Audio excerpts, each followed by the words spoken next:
தேசியவாதிகள் அனைவருக்கும் இனிய வணக்கம். பேசுபொருள் நிகழ்ச்சிக்கு உங்களை அன்புடன் வரவேற்கிறோம்.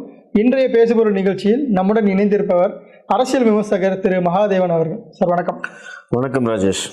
பாராளுமன்ற தேர்தல் வந்ததுதான் வந்துச்சு, கூட்டணிக்குன்னு எல்லாருமே ஓடிட்டு இருக்காங்க. நேற்று பேசுபொருளாக இருக்கக்கூடியது மன்சூர் அலிகான் அவர்கள் கூட அதிமுக பேச்சுவார்த்தை நடத்தியிருக்காங்க. கடைசியில் உடன்பாடு எட்டலை அப்படின்ற நேற்று வரைக்கும் சொல்லிட்டு இருந்தாங்க. மன்சூர் அலிகான் வரைக்கும் வந்துட்டாங்க அதிமுக. என்ன நினைக்கிறீங்க? மன்சூர் அலிகான் கூட்டணி பேச்சுவார்த்தை நடத்தினதுக்கு அப்புறமும் அவர் ஒரு பேட்டி கொடுத்துருக்காரு பார்த்தீங்களா? அதிமுக தான் என்னை அழைத்தது, நான் நேரடியாக போகலை அப்படின்னு அவர் சொல்லியிருக்காரு. அவருடைய கட்சி பேரே பார்த்தீங்கன்னா இ.ஜ.பு.க அப்படின்னு சொல்லியிருக்காங்க, இந்திய ஜனநாயக புலிகள் கட்சி அப்படின்னு சொல்லி. அதிமுக இந்த அளவுக்கு நிலைமை கீழே இறங்கினதுக்கான மிக முக்கியமான காரணம் ஒற்றை தலைமை அப்படின்னு சொல்லி போன திரு எடப்பாடி பழனிசாமி அவர்கள் தான். இன்னைக்கு அவருடைய சுயநலத்துக்காக, அதிகார வேட்கைக்காக அதிமுக என்கிற ஒரு பாரம்பரிய கட்சியை இன்னைக்கு நடுத்தரவில் நிறுத்தியிருக்காரு அப்படின்னு தான் சொல்லணும். ஆமாம், ஒரு கட்டத்தில் 39க்கு 39 எடுத்த கட்சி இன்னைக்கு ஜெயலலிதா அம்மா இருக்கும்போது 39க்கு 39 எடுத்தது. இன்னைக்கு கூட்டணிக்காக சிறிய கட்சிகள் எல்லாம் அழைக்க வேண்டிய நிலைமையில இருக்காங்க. சிறிய கட்சிகள்னு கூட கிடையாது, எந்த கட்சியுமே அதிமுகவோட கூட்டணி போறதுக்கு இன்னைக்கு தயாரா இல்லை அப்படிங்கிறது தான் இன்னைக்கான நிலைமை தெரியுது. 2021 தேர்தல் முடிகிற போது திமுக கூட்டணி ஜெயிச்சிட்டாங்க. ஜெயிச்சதுக்கு அப்புறமா அவங்க என்ன சொன்னாங்க அப்படின்னா, பாஜகவோட கூட்டணி இல்லைன்னா அதிமுக ஜெயிச்சிருக்கும். சிறுபான்மையினர் வாக்குகள் கூட இல்லை, பாஜகவோட கூட்டணி இல்லைன்னாவே கண்டிப்பா அதிமுக ஜெயிச்சிருக்கும் அப்படின்னு திமுக காரங்க பேச ஆரம்பிச்சாங்க. திமுக காரங்க எதுக்காக அதை பேசணும்? அவங்களுடைய நோக்கம் என்ன அப்படிங்கிறத அதிமுக எந்த விதத்துலையும் சந்தேகமே படல. அவங்க உடனே அதை நம்பினாங்க. ஆனா அந்த டைம்லயே நம்மலாம் சொன்னது என்னன்னா, இந்த விஷயத்த திமுக பேசுறதுக்கான காரணம் அதிமுக பிளஸ் பாஜக கூட்டணி இருக்கக்கூடாதுங்கிறது தான் அவங்களுடைய விருப்பம். அவங்க பிளவுபடுத்தணும்னு நினைக்கிறாங்க, அதனால இதை நம்ப கூடாதுன்னு தான் அந்த டைம்லயே நம்ம பேசணும். ஆனா அதிமுக தொடர்ந்து அந்த விஷயத்த நம்பிட்டே வந்தாங்க. அதனுடைய வெளிப்பாடு தான் பார்த்தீங்க அப்படின்னா, சிறுபான்மையினர் வாக்குகளை குறி வச்சு அவங்களுடைய நகர்வு.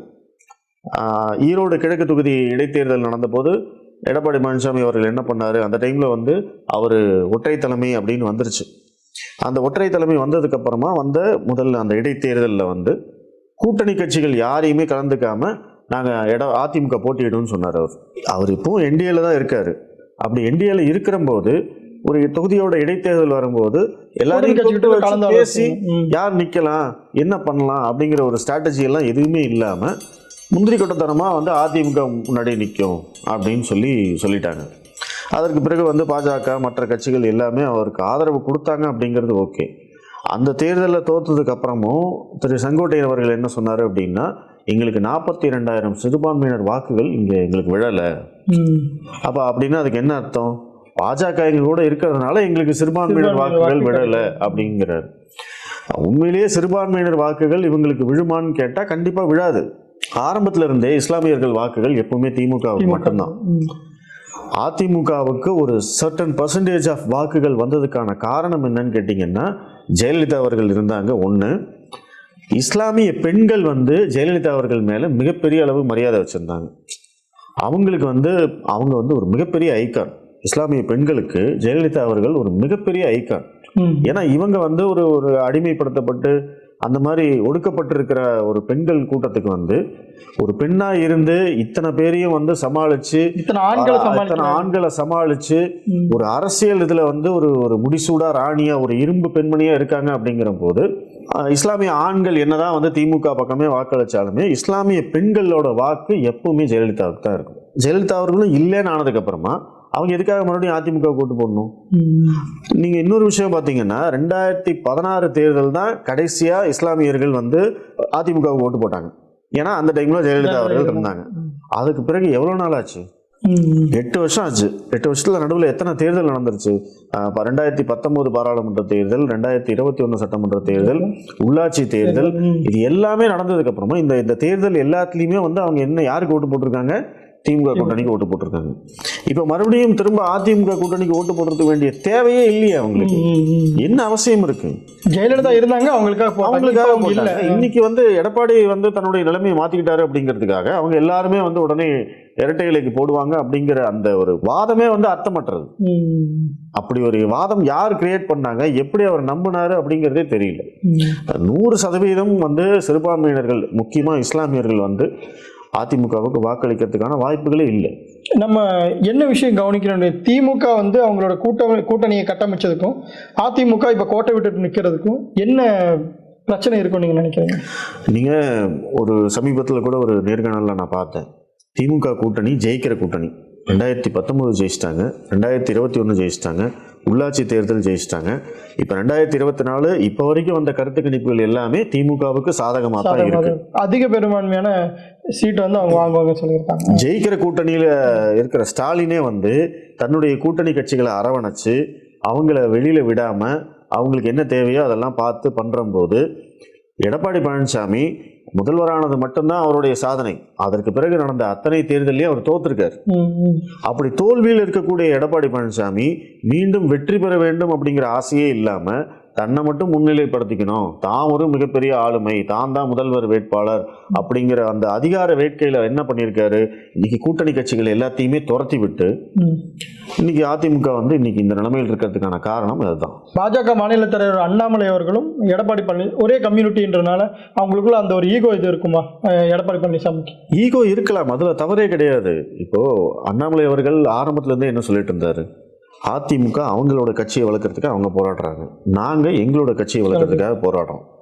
ஆனா தமிழகத்துல என்ன ஆயிடுச்சு அப்படின்னா, இந்த திமுக அதிமுகவோட கூட்டணி இருந்த கட்சிகளுக்கு அவங்க ஆட்சிக்கு வரணுங்கிற ஆசையே இல்லை, அவங்க அதுக்கான வாய்ப்பும் இல்லை. அப்படிங்கிறதுனால அவங்க இவங்களை நம்பியே ஓடிட்டு இருந்தாங்க.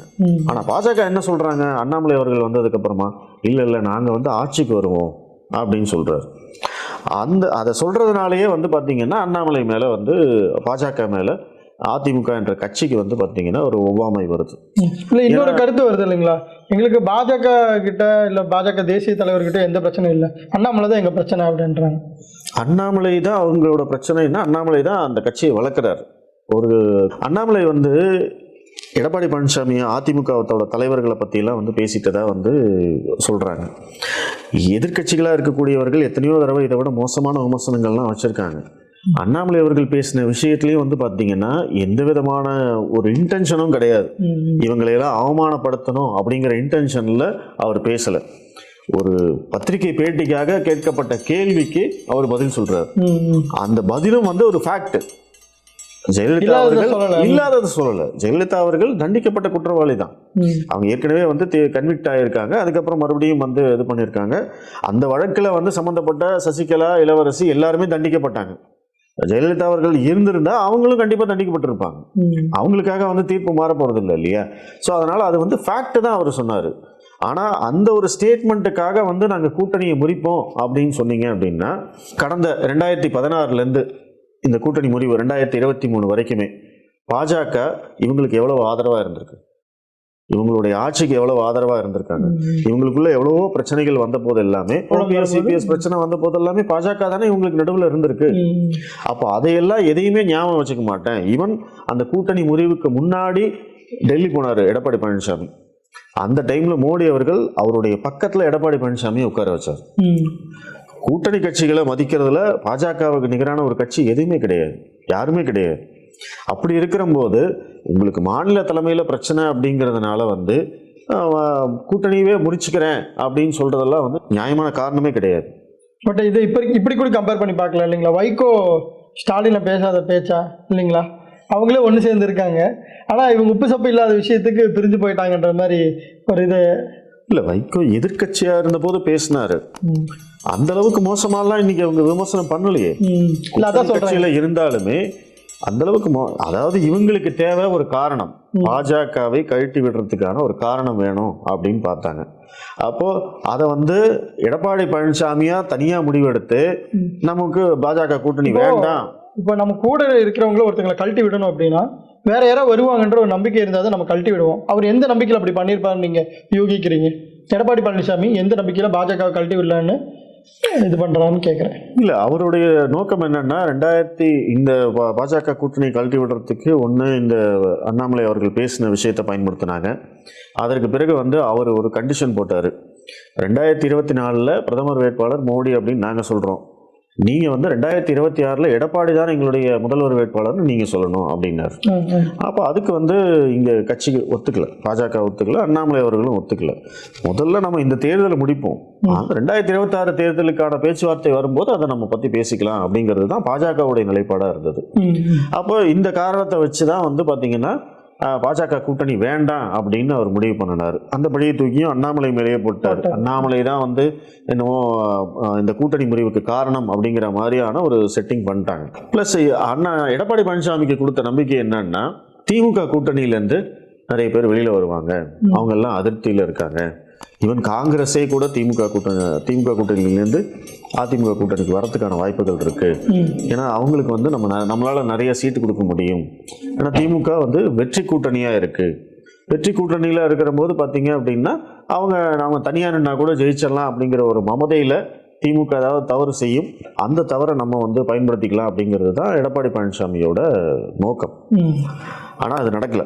கொஞ்ச நாளைக்கு முன்னாடி கூட பேசிட்டு இருந்தேன், காங்கிரஸ் வந்துடும், விடுதலை சிறுத்தைகள் வந்துடும், ஏடிஎம்கே கூட அப்படின்ற மாதிரி ஒரு டாக் வந்துச்சு. அந்த தைரியத்தில் அவர் பண்ணியிருக்கிறதுக்கு வாய்ப்பு இருக்குன்றீங்களா? இல்லை, இது முதல்ல இருந்தே அந்த டாக் இருக்கு. அவர் ஆரம்பத்துல இருந்தே அவர் மதுரையில் மாநாடு நடத்துற போது அவர் என்ன சொன்னாரு, பிரம்மாண்டமான கூட்டணியோடு நம்ம தேர்தலை சந்திப்போம், நீங்க யாரும் கவலைப்படாதீங்க அப்படின்னு தொண்டர்களுக்கு உற்சாகம் பண்ணார். அப்போ அது ஒரு மிகப்பெரிய இதாச்சு. அதிமுக ஒரு பெரிய கூட்டணி அமைக்க போறாங்க, அப்போ அதுல யார் வருவாங்க அப்படிங்கிற கேள்வி ஆட்டோமேட்டிக்கா வந்துடும். அப்போ திமுக கூட்டணியிலேருந்து இங்க போவாங்களா, பாமக இருக்குமா, தேமுதிக இருக்குமா, அப்ப பாஜக தனித்து விடப்படுமா அப்படிங்கிற மாதிரி எல்லாம் இருந்தது. ஆனா உண்மை என்னன்னா, இன்னைக்கு அதிமுக தான் தனித்து விடப்பட்டிருக்கு. இந்த தேர்தல் காலத்துல பாத்தீங்கன்னா மும்முனை போட்டின்னு நம்ம சொல்றோம், திமுக தன்னுடைய கூட்டணியை உறுதிப்படுத்திக்கிட்டாங்க, அப்படியே இன்டாக்டா வச்சிருக்காங்க, எந்த பிரச்சனையுமே இல்லை. அவங்களுக்கு பிரச்சனை இருந்தாலும் அவங்களுக்கு எல்லாமே உள்ளுக்குள்ள அவங்க சமாதானமா இருக்காங்க. பாஜக ஒரு படி மேலே போயிட்டு இங்கே தமிழகத்தில் தன்னை ஒரு கூட்டணிக்கான தலைவராக முன்னெடுத்துட்டு போயிட்டாங்க. இன்னைக்கு தமிழகத்தில் பாஜகவோட தலைமையில தான் கூட்டணி. ஆனால் அதிமுக இலவு காத்த கிளி ஆயிடுச்சு. இதை வரும்னு நினைச்சு யாருமே வராம கடைசியில் மன்சூர் அலிகானை கூப்பிட்டு, ஐயா நீங்களாவது வாங்க அப்படிங்கிற ரேஞ்சில். ஒருவேளை பாமகவோ இல்லை தேமுதிகவோ அதிமுக பக்கம் போறதுக்கு ஏதாவது சான்சஸ் இருக்குங்களா? இல்லைன்னா ஏன் இல்லை? அதிமுகவை பலப்படுத்த யாருமே விரும்ப மாட்டாங்க இல்லைங்களா? இப்போ நீங்கள் பாமகவாகட்டும் தேமுதிகவாகட்டும் அவங்களுடைய அரசியலுக்கு உள்ளே வரும்போது அவங்க யாரை எதிர்த்து அரசியல் பண்ணாங்க? இங்கே இருக்கக்கூடிய திராவிட கட்சிகள். அப்போ அந்த திராவிட கட்சிகளில் ஒன்று அழியக்கூடிய நிலைமையில் இருக்கு, ஸ்டார்ட் ஆயிடுச்சு, அதனுடைய எதிர்காலம் கேள்விக்குறியாயிடுச்சு. அப்படிங்கிற போது இன்னைக்கு போய் பாமக அதிமுகவோட சேர்ந்தாங்கன்னா அது அதிமுகவுக்கு பலம், எடப்பாடி பழனிசாமிக்கு பலம். அப்போ அவங்க ஒரு குறிப்பிட்ட சதவீதம் வாக்கு வாங்குறாங்க, இல்லை ஏதோ ஒரு சில தொகுதிகள் ஜெயிக்கிறாங்க அப்படின்னா அதனுடைய ரிஃப்ளெக்ஷன் எங்கே வரும் அப்படின்னா 2026 சட்டமன்ற தேர்தலில் வரும். அப்போ அந்த பலத்தை கொண்டு போய் ஏன் பாமகவே அதிமுக கொடுக்கணும்? அவங்களுடைய நோக்கம் எதிர்க்க, இன்னைக்கு பாமகவுக்கு பாஜகவை எதிர்க்கிறதுல எந்த விதமான லாபமும் இல்லையே. ஏன்னா திமுக ஒரு ஐடியாலஜி எனிமி பாஜகவுக்கு, அவங்க கண்டிப்பா எதிர்த்தே ஆகணும். அதிமுகவும் பாஜகவும் பார்த்தீங்க அப்படின்னா ஒரு கொள்கை கூட்டணிக்கு எந்த விதமான தடையுமே கிடையாதுங்க. இரண்டு கட்சிகளுமே பார்த்தீங்க அப்படின்னா தேசிய பார்வை கொண்டது தான். அப்படி இருக்கிற போது அதிமுக தான் இந்த கூட்டணியை முடிச்சுட்டு வெளியில போறாங்க, சிறுபான்மையினர் வாக்குகள் வேணும் அப்படின்னு சொல்லிட்டு. பாமகவுக்கு பாஜகவோட சேர்றதுல எந்த சங்கடமும் இல்லை. ஏன்னா அவங்க ஏற்கனவே 2014 இருந்தாங்க, 19 இருந்தாங்க, இப்பவும் இருக்க போறாங்க. வந்தாங்கன்னா மத்திய அமைச்சரவை கூட கிடைக்கிறதுக்கு வாய்ப்பு இருக்கு. ஆளுங்கட்சியா இருக்கிறது இன்னைக்கு பாஜக தானே. இவங்க இனிமே 2026 தேர்தல் முடிஞ்சு அதுக்கப்புறம் அதுல எடப்பாடி ஜெயிச்சாதான் அதிமுக ஆளுங்கட்சி அப்படிங்கிற நிலைமை. ஆனா இன்னைக்கு 2024 தேர்தலில் மோடி அவர்கள் தான் ஜெயிக்க போறாருங்கிறது இன்னைக்கு உலகத்துல இருக்கிற எல்லாருக்குமே தெரிஞ்சு போச்சு. அது 370 400 அன்னைக்கு அதை தானே பேசிட்டு இருக்கோம் நம்ம. எவ்வளவு சீட்டுங்க வரும்? போன தடவை 303 வந்தது, இந்த தடவை 330 இல்லை 340. அதைத்தான் இன்னைக்கு எல்லா டிவி டிஸ்கஷன்லையும் அதான் பண்ணிட்டு இருக்காங்க. இப்போ ஒருவேளை 400 ஜெயிச்சிருவாங்களோ அப்படிங்கிறது டிஸ்கஷனா இருக்கு. ஒருவேளை அதிமுக இந்த தடவை பாஜகவை விட கம்மியா சீட்டு வாங்கிட்டாங்க அப்படின்னா அதிமுகவினுடைய எதிர்காலம் எப்படி இருக்கு? அதிமுகவுக்கு முதல்ல உட்கட்சி பிரச்சனைகள் வரும். எடப்பாடி பழனிசாமி ரொம்ப ரொம்ப பிடிவாதமா டிடிவி, சசிகலா, ஓபிஎஸ் எல்லாத்தையுமே கழட்டி விட்டார். எல்லாத்தோட முதுகிலையும் குத்துனது வந்து எடப்பாடி பழனிசாமி தான். ஆனால் அதையே வந்து இவங்க ஒரு மிகப்பெரிய ஆளுமை அப்படின்னு இவங்கெல்லாம் வந்து இங்கே பிம்ப கட்டமைப்பு பண்ணுறாங்க. கண்டிப்பாக வந்து உட்கட்சி பிரச்சனைகள் வரத்துக்கான வாய்ப்புகள் இருக்குது. சில எதிர்குரல்கள் கேட்கும் கட்சிக்குள்ளேயே. எடப்பாடி பழனிசாமியோட தாந்தோன்றித்தனமான முடிவுனால தான் வந்து இன்றைக்கி நம்மளுக்கு இந்த நிலைமை. ஒழுங்காக நம்ம பாஜகவோட கூட்டணி வச்சுருந்தோம்னா அவங்க ஜெயிச்சிட்டாங்க, இன்றைக்கி வந்து நம்மளுக்கு ஒரு மத்திய அமைச்சர் பதவியோ இல்லை வந்து வேறு ஏதாவது கிடச்சிருக்கும். திமுகவுடைய எதிர்ப்பில் வந்து நம்ம சமரசம் பண்ணிட்டோம் அப்படிங்கிற அந்த எதிர்ப்பு குரல்கள் கேட்கலாம். அப்படி இப்போ கேட்டாலுமே எடப்பாடியோடைய தலைமைக்கு வந்து எந்தவித ஆபத்தும் இல்லை. அப்படி எதிர்குறல்கள் வந்தாலுமே எடப்பாடியோட தலைமைக்கு வந்து 2026 சட்டப்பேரவை தேர்தல் வரைக்கும் எந்த விதமான ஆபத்தும் இல்லைங்கிறது தான் என்னுடைய கணிப்பு. ஏன்னா தேர்தலுக்கு வந்து ரொம்ப ஷார்ட் டைம் தான் இருக்குது. அந்த சிக்கலுக்குள்ளையெல்லாம் வந்து போகிறதுக்கு விரும்ப மாட்டாங்க. பாஜக 2ஆம் இடம் பிடிச்சு அதிமுக ரொம்ப ரொம்ப குறைவான வாக்கு சதவீதம் வாங்கி ரொம்ப கீழான நிலைமைக்கு போனாங்க அப்படின்னா மறுபடியும் பழையபடி எல்லாரும் ஒன்றா சேரலாங்கிற பேச்சு நடக்கிறதுக்கான வாய்ப்புகள் இருக்குது. அது வேணால் நடக்கும். கட்சிக்குள்ளே இபிஎஸ், ஓபிஎஸ், டிடிவி, சசிகலா எல்லாரும் ஒன்றா சேர்ந்து நம்ம மறுபடியும் அதிமுகவை பலப்படுத்துவோம், இரட்டை இலையை பலப்படுத்துவோம் அப்படிங்கிற அந்த ஒரு நோக்கத்துக்காக வந்து எல்லாரும் ஒன்றா சேர்றதுக்கான வாய்ப்புகள் இருக்குது. அதுக்கு ஒத்துக்குவார் ஓபிஎஸ் ஒத்துக்குவாரு. இபிஎஸ் ஒத்துக்குவாருன்னா கேள்வி. ஓ பன்னீர்செல்வம் ஒத்துக்குவாரு. டிடிவி வரதுக்கான வாய்ப்புகள் இருக்கு. அவங்க எல்லாம் கண்டிப்பா ஒத்துக்கிறதுக்கான வாய்ப்புகள் இருக்கு. ஆனா இபிஎஸ் தன்னுடைய நிலைமையிலிருந்து கீழே இறங்கி வருவாரா அப்படிங்கிறது தான் கேள்வி. மறுபடியும் வந்து 2026 தேர்தல் தான் அவருக்கு லாஸ்ட். அந்த தேர்தலில் அவர் ஜெயிச்சே ஆகணும். இரட்டை இலையை வச்சுக்கிட்டு இவ்வளோ பெரிய கட்சியை வச்சுக்கிட்டு நீங்கள் தொடர்ந்து தோல்விகள் மட்டுமே பார்த்துட்ருக்கீங்க. அப்போ 2024 தேர்தல் ஓகே, அது வந்து பாராளுமன்ற தேர்தல், மோடி அலை, நீங்கள் ஒரு தவறான முடிவு எடுத்துட்டீங்க, இதெல்லாம் ஓகே. ஆனால் 2026 தேர்தலில் உங்களுக்கு நீங்கள் காரணமே சொல்ல முடியாது. ஏன்னா நீங்கள் அதிமுகங்கிறது இங்கே மாநில கட்சியில் ஆளுங்கட்சியாக இருந்த கட்சி. அப்படி இருக்கிறபோது நீங்கள் அந்த தேர்தலையும் நீங்கள் தோத்துட்டீங்க அப்படின்னா எடப்பாடி பழனிசாமியோட பதவி காலி. உங்களோட நேரத்துக்கு கருத்துக்கு நன்றி. நன்றி.